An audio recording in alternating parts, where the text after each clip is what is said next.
Hi, I'm Melanie Barr. Welcome to the She Built It Experience with Melanie. You're here because you want to experience the life and business that you crave. Join me as I talk to women who have successfully built it, a career and business that they love. We dive into the topic of how they built it and talk about everything from having the courage to make career leaps to the details of how to lead effectively, create successful teams, implement strategies for growth, and infuse tech innovation. Magic happens when we focus on the part of ourselves and our business that brings us joy. So let's dive in. Inez Ribustello is a Tarboro, North Carolina-based mom, activist, entrepreneur, sommelier, and writer. She owns the super popular Tarboro Brewing and just released her newest book about September 11th, which hit #1 on multiple Amazon lists following its release. The book documents her journey working at Windows on the World at the Twin Towers and about how she rebuilt her life after the terrorist attacks. Thank you so much for joining me, Inez. Please tell us more about who you are.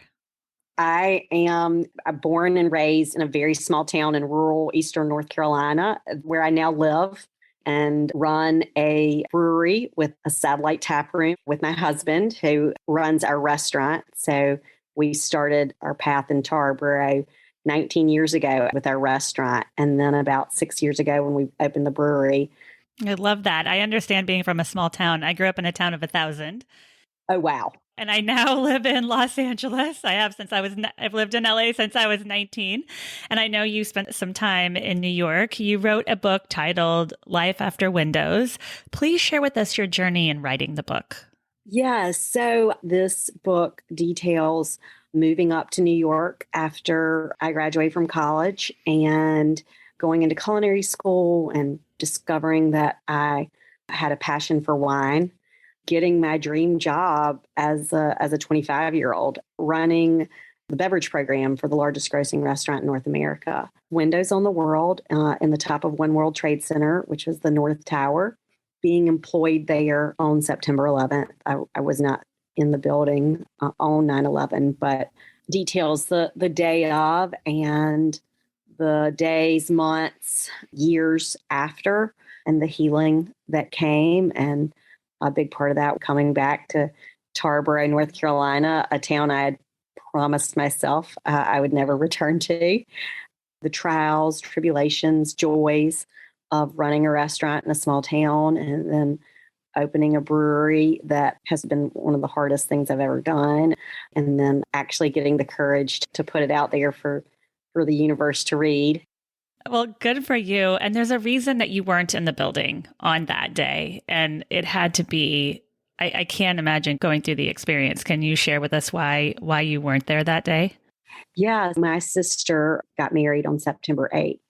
So I had come home on the 5th to be in her wedding, and I grew up in a divorced home, and I spent time with my dad. I was always to spend time with my mother, just, the beauties of being from parents who are separated. And so the day after the wedding, the night, my mother had made arrangements for me to go and be with her for a couple days. So I was in the mountains with my mom and her friends and was set to fly back on Wednesday morning, September 12th. Wow. How was it going from a small town to New York?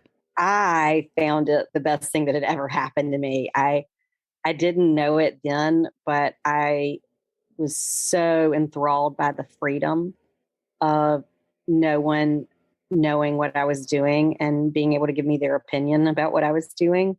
Because I grew up with lots of parents and grandparents, and I was close to all of them. Everybody felt very entitled to tell me what they thought I should be doing. And all of a sudden, I'm in this city, millions of people, and I just could go and do freely. There was not one moment of what have I done? I'm missing my familiarity of the South. That just wasn't my experience. So I fell in love with New York City.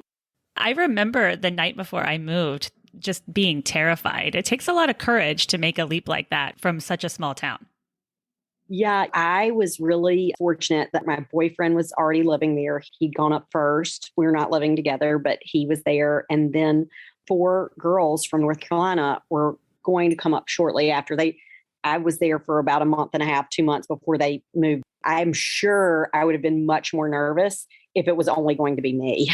Yeah, I didn't know a single person when I moved, but I had a similar experience to you. Like I love the energy of the city and the freedom. And I just, I'd hit a point in the town I grew up in where I just was ready for more and I wanted more. Seems like you probably hit that point too. For sure. So was this when you moved to LA or did you live in New York also? No, this was when I moved to LA. It honestly was between New York and California, but I remember walking across campus to a final and it was hailing and the buses weren't going and I had to get to my class. And I remember thinking, okay, no more snow. Next year I'm going to be in the sunshine. And I got to Loyola Marymount where I finished college and someone ran across the campus with a surfboard and I said, I'm in the right place. I've come to the right place for me. Here I am. You are a sommelier and the owner of a brewing company. Tell us about what you do and what gave you the inspiration to start and launch your company.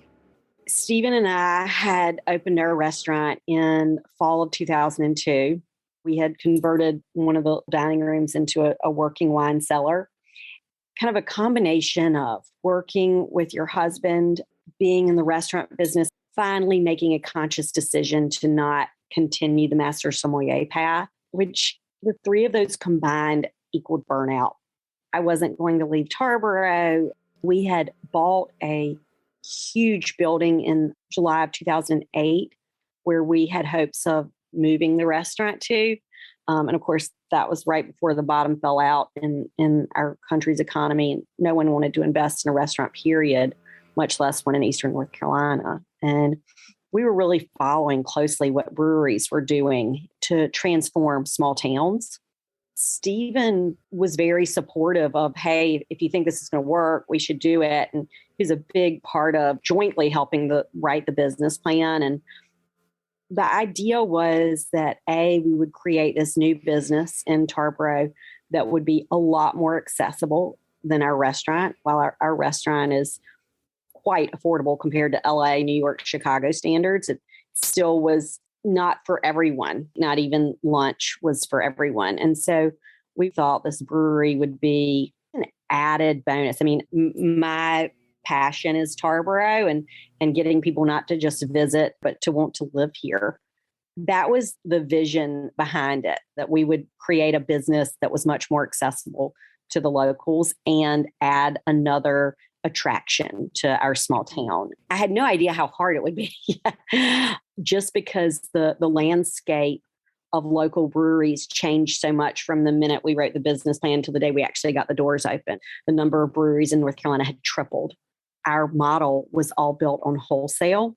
I couldn't get a distributor. People were like, oh, you're not that local. There are 40 breweries in Raleigh. It was really hard. And so we got the tap room open about 4 months later.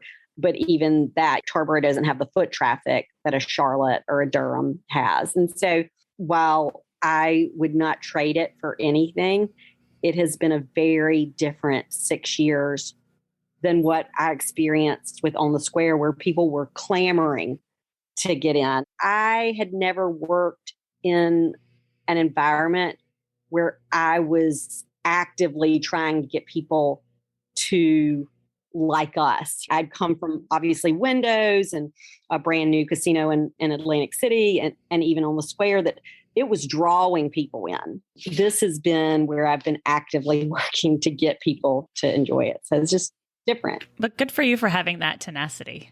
In your book description, you say, over time, you find yourself again. Love is reborn. Children provide a renewed insight on life, and new businesses provide growth and purpose.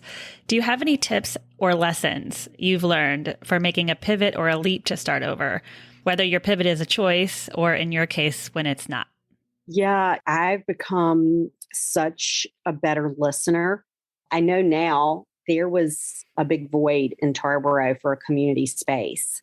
Something was telling me that. And when we built the brewery, while I was telling everybody it was a tap room, really what I have learned is it's a community space where people can come together. I didn't realize how important that was. I probably wouldn't have known that had I not chosen to listen to people who were at different tables than I was. I will always say, you better be listening to your community, right? And they're going to tell you. And sometimes it's going to sting and sometimes it's going to feel like gold. But I guess the choice I made in this case in particular was to listen. It's great advice. And it's to listen to yourself, because you listen to yourself about creating and building a community space. And then also listening to clients and customers and consumers, which is always important, because sometimes we can get so headstrong in doing what we want. At times, we might not be going down the path that our clients and customers necessarily want. And what a great thing for you to do to create a place where your community can come together, because it seems like that was needed. And of course, beer, wine, and food. Yeah. And then you put meaningful conversation in that mix, and it's just like perfecto. I love that. What is one thing that your business has done for you or taught you and your clients that you didn't realize would happen? On the restaurant side, it really was a big part of teaching me boundaries, to realize that like the service industry is emotionally taxing. Of course, it's physically laborious, no matter if you're in the kitchen or if you're in the front of the house, but just what you have to do to protect your mind and your heart and your soul. It's very little downtime. They'll take as much as, you'll let them take. While I grew up Southern and thinking if I didn't say yes, then I was rude, just understanding that if I want to be able to do what I want to do, then I have to make sure that the life isn't sucked out of me. I don't think people talk enough about what restaurants can do to the people who work there, regardless if it's management, owner, server, whatever role. It's a lot. Put up those boundaries is super important. And then on the brewery side, I guess the biggest thing that I've learned is how much a label matters. Mm-hmm. Yes. And do you create your own beer? So we have a wonderful brewmaster / partner, Franklin Winslow, who creates all the recipes for our beers. I have been known to brew on occasion, but I'm not a brewer. I'm just a drinker. I've had hundreds of interviews, and I have not had the conversation come up about the toll on the restaurant industry. So thank you for sharing that, because we go to a restaurant and we enjoy the atmosphere, but I can see from the other side how wonderful, but also how challenging it can be at times. Magic happens when we focus on the part of ourselves and our business that brings us joy. What is one tip that you can leave with us today about how you find and live your joy? Easily from my father. If something's bothering you, go and do something nice for someone, and you will instantaneously feel amazing. If we send somebody a text in the morning that says, "Have a great day, you're on my mind," like just the benefits of that. It could be something big, taking someone dinner, but it doesn't have to be. There are little things we can do every day that will change someone's mood. The joy is constantly working to do something nice for someone, whether it means a kind word or an actual gift. That's so true. And the gratitude is on both sides. You feel the gratitude and the other person makes their day too. Right. Thank you so much for joining us today, Inez. Can you tell us how and where our listeners can find you, how we can reach out to you? Yeah, so Instagram is my thing. I just really enjoy Instagram. And my name is Inez Ribustello. The book, I encourage you to buy it from an independent bookstore. All you have to do is ask for Life After Windows by Inez Ribustello. I'm very proud of this book.